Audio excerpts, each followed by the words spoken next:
के Radhika Yadav murder case से, जिसमें एक के बाद एक नए खुलासे हो रहे हैं। टेनिस खिलाड़ी राधिका की हत्या के आरोपी उनके पिता दीपक यादव को अदालत ने 14 दिन की न्यायिक हिरासत में भेज दिया है। वहीं पोस्टमार्टम रिपोर्ट ने जांच को और उलझा दिया है। रिपोर्ट में राधिका के सीने में 4 गोलियों के निशान मिले हैं, जबकि एफआईआर में सिर्फ 3 गोलियों का जिक्र था। अब मां की भूमिका पर भी सवाल उठ रहे हैं, क्योंकि वारदात के वक्त भी उसी फ्लोर पर मौजूद थी। पुलिस अब हर एंगल से जांच कर रही है इस हत्याकांड की। आरोपी दीपक यादव को जेल भेज दिया गया है। 14 दिन की न्यायिक हिरासत में गुरुग्राम कोर्ट ने जेल भेजा है।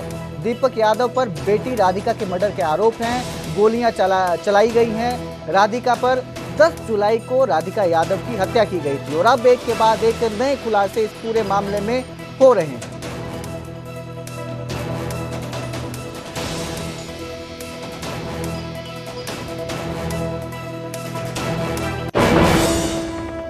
तो वहीं राधिका के कोच अंकित से न्यूज़ 18 इंडिया ने बातचीत की और बताया कि राधिका एक बेहतरीन खिलाड़ी थी। पिता से उसकी गहरी बॉन्डिंग थी। उन्होंने कहा कि पिता हमेशा साथ होते थे, ऐसा हादसा कभी सोचा नहीं था। टेनिस छोड़ा नहीं था, वो टेनिस खेल रही थी। जो भी हुआ बेहद दुखद है। अंकित जी, आप कितने समय से राधिका को ट्रेन कर रहे थे? मैंने उसको ज़्यादा ट्रेन तो नहीं करा है। कोविड के अराउंड 3-4 महीने यहाँ पे खेली है। बट जानता ज़रूर मैं उसके और उसके पापा को काफ़ी टाइम से। जब वो 10-11 साल की थी तभी से जानता हूँ। जब वो टेनिस खेलती थी, मेरे भी प्लेयर्स खेलने जाते थे टूर्नामेंट्स में, तो उससे मैच होते थे, उसके पापा से मिलना होता था, तो ऐसे जान पहचान मेरी थी। पर उसमें उनके आपस की जो भी बॉन्डिंग थी, वो जो एक रिश्ता था, वो एकदम ही ऐसा देख के बिल्कुल भी नहीं कोई आज कह सकता कि आज वो चीज़ यहाँ पे ऐसी चीज़ हो सकती है करके। मैं बहुत ही ज़्यादा सरप्राइज हूँ। हर किसी खिलाड़ी के पीछे उसके माँ या पिता का बड़ा हाथ होता है, और यहाँ पर पिता जिन्होंने पहले से ही कोशिश करी थी, कई घंटे उनकी ट्रेनिंग सेशन में रहते थे, और अचानक ऐसा सब कुछ पिता ही कर दे, आरोप पिता पर ही आ गया।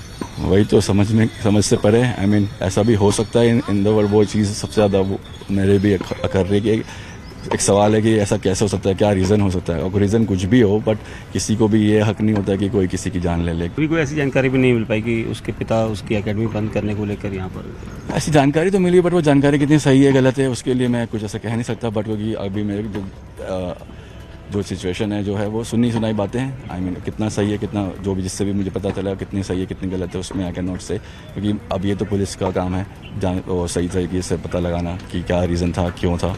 अभी मेरा कहना भी गलत होगा।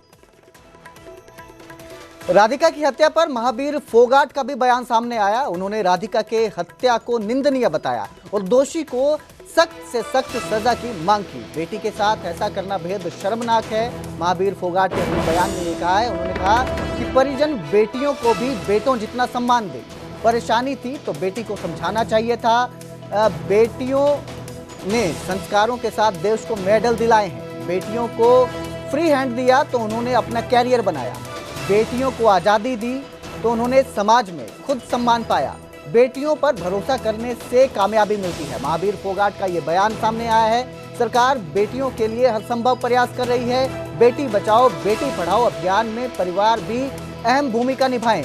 बेटियों को दबाने से नहीं, आगे बढ़ाने के दिन है। तो महावीर फोगाट का ये बयान सामने आया है, जिन्होंने कहा कि बेटियों को आगे बढ़ाने का समय है, आगे बढ़ाने के दिन है, उन्हें दबाना नहीं चाहिए। अगर परेशानी थी तो उनसे बात करनी चाहिए।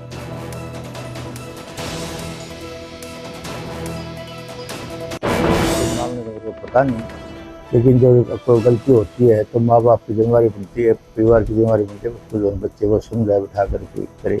कोई ऐसी कोई बात हो तो, लेकिन ये स्टेप है, इसके लिए मैं उसकी भर्त्सना करता हूँ। वो एक जो बाप जो अपनी बेटी को कैसे पालता है, कैसे करता है, कैसे जिस स्टेज पर जाता है, तो ये मैं जो है अच्छी व्यक्ति नहीं मानता। कोई भी बाप को अपने बच्चे को कोई गलती करता है तो उसको समझाओ, बढ़ाओ, फुसलाओ, और कैसे उसके पीछे लगने बाद में बच्चा मान जाता है। मैं तुम्हें इस मामले में कोई भी है माँ बाप, मैं तो ऐसी सोच होनी चाहिए और बच्चे को प्रेम प्यार से समझाए बैठा करके, लेकिन ऐसी घटना को जान। टेनिस खिलाड़ी राधिका यादव का एक वीडियो भी सामने आया है, जिसमें राधिका एक छोटी बच्ची को टेनिस की ट्रेनिंग देती नजर आ रही है। ये क्लिप गुरुग्राम के एक टेनिस एकेडमी की बताई जा रही है, जहां राधिका बच्चों को कोचिंग देती थी। आप तस्वीरों में देख सकते हैं कि राधिका बच्ची को टेनिस खेलना सिखा रही है, कोचिंग दे रही है। पहले राधिका जो है बॉल उछालती है और फिर बच्ची बॉल को हिट करती है। तो राधिका यहाँ पर कोचिंग देती थी, जिसकी एक वीडियो सामने आई है।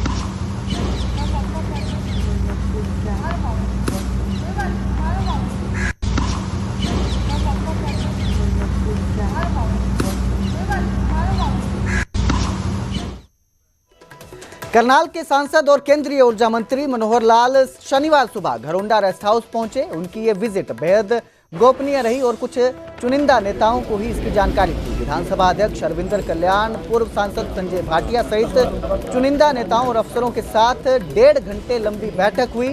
खास बात यह रही कि मंत्री ने स्पीकर कल्याण से 25 मिनट अलग से चर्चा भी की, जहां भाजपा के राष्ट्रीय अध्यक्ष बनाए जाने की अटकलों पर उन्होंने फिर एक बार कहा कि कर्म करो, फल की चिंता मत करो। उन्होंने कहा कि फिलहाल पार्टी जो जिम्मेदारी देगी उसे निभाना उनका धर्म है।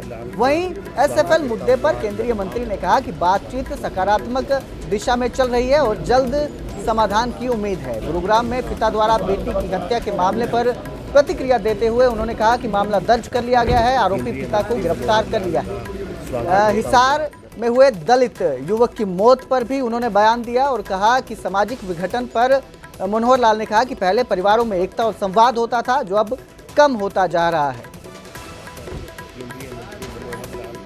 भी हूँ, आता भी रहूंगा और यहाँ के अपने कार्यकर्ताओं से मिलना, खास करके अब नई टीमें बनी है सब जगह। कल पानीपत के नई टीम के साथ भी मिलना हुआ। आज हमारे जिलाध्यक्ष बाहर गए हुए वैष्णो देवी की यात्रा में। उस यात्रा के अंदर जब वो गए हैं तो वहां से वापस आने के बाद यहाँ की टीम के साथ मीटिंग करूंगा। सर, चर्चा चल रही है कि आप राष्ट्रीय अध्यक्ष बन सकते हैं, कितनी बड़ी जिम्मेदारी? कल मैंने इसका जवाब दे दिया, वही जवाब कर देता हूँ। कर्मण्येवाधिकारस्ते मा फलेषु कदाचन। तो वहीं ऊर्जा मंत्री अनिल विज ने कांग्रेस अध्यक्ष खड़गे पर तीखा हमला बोला और पूर्व मुख्यमंत्री मनोहर लाल की विकास नीति की खुलकर तारीफ की। अनिल विज ने कहा कि खड़गे को देश और प्रधानमंत्री पर नहीं, विदेशियों पर ज्यादा भरोसा है। ट्रंप की मध्यस्थता वाली बात को उन्होंने झूठा करार दिया और कहा कि प्रधानमंत्री मोदी और पाकिस्तान उप प्रधानमंत्री दोनों ये स्पष्ट कर चुके हैं कि ऐसी कोई बातचीत नहीं हुई। उन्होंने तंज कसते हुए कहा कि खड़गे को कम से कम अपने अजीज पाकिस्तान के बयान पर तो भरोसा कर लेना चाहिए। गुरुग्राम में जलभराव और मौतों पर विज ने पूर्ववर्ती सरकारों को जिम्मेदार ठहराया, लेकिन इस दौरान उन्होंने पूर्व मुख्यमंत्री मनोहर लाल खट्टर की तारीफ की और कहा कि खट्टर सरकार ने पिछले 10 सालों में इंफ्रास्ट्रक्चर सुधारने की भरसक कोशिश की। पुराने गलत प्लान की वजह से सुधार मुश्किल जरूर है, मगर मनोहर लाल ने इसे बदलने में कोई कसर नहीं छोड़ी। ये जी को अपने देश के लोगों, अपने देश के प्रधानमंत्री पर भरोसा नहीं है। इनको विदेशियों के कहने पर भरोसा है। जब प्रधानमंत्री जी ने कह दिया कि कोई बातचीत नहीं हुई, पाकिस्तान के उप प्रधानमंत्री ने कह दिया कि कोई बातचीत नहीं हुई। खड़गे जी हमारी बात पर भरोसा करें ना करें उनकी मर्जी है, लेकिन पाकिस्तान तो उनका अजीज देश है, उसके ऊपर था। तो महेंद्रगढ़ से एक बड़ी खबर सामने आई है, जहां निजामपुर थाना क्षेत्र के गांव धोलेड़ा में सीएम फ्लाइंग टीम ने फर्जी अस्पताल का भंडाफोड़ किया। बिना रजिस्ट्रेशन अस्पताल चल रहा था, इलाज कर रहा था एक झोला छाप डॉक्टर। रेवाड़ी की मुख्यमंत्री उड़न दस्ता टीम, नारनौल इंटेलिजेंस और स्वास्थ्य विभाग ने सांझी छापेमारी की। मौके पर श्रवण कुमार नामक शख्स मरीजों का इलाज करता मिला। उसके पास न कोई एलोपैथिक डिग्री थी, न ही अस्पताल से जुड़े वैध कागजात। टीम के पूछने पर उसने खुद को आयुर्वेदिक डॉक्टर बताया, लेकिन वहां एलोपैथी की दवाइयों का स्टॉक और इस्तेमाल साफ दिखाई दिया। जांच टीम ने तुरंत निजामपुर पुलिस को सूचना दी, जिसके बाद आरोपी को हिरासत में लिया गया। स्वास्थ्य विभाग ने साफ कर दिया है कि जिले में झोला छाप डॉक्टरों के खिलाफ अभियान जारी रहेगा।